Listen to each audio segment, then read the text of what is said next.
বিড়ালের আঁচড় বা কামড়ের ক্ষেত্রে ক্ষতস্থানের গভীরতা দেখা গুরুত্বপূর্ণ। আঁচড়ের ফলে যদি রক্তপাত হয় তাহলে রক্তের সঙ্গে জীবাণুর সংস্পর্শ ঘটে, তখন টিকা নেওয়া এবং যথাযথ চিকিৎসা গ্রহণের দরকার হয়। বিড়াল কামড়ালে কি করবেন?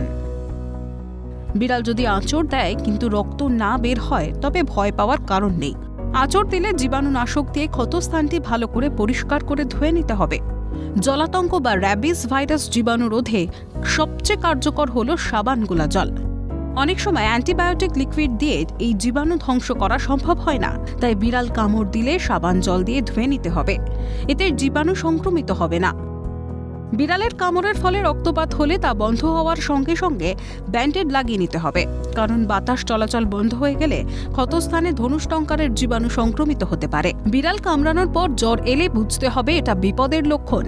অনেক সময় বিড়াল আঁচড় দিলে বয়স্কদের জ্বর না এলেও ছোটদের জ্বর আসতে পারে। এটাকে বলে ক্যাট স্ক্র্যাচ ডিজিজ।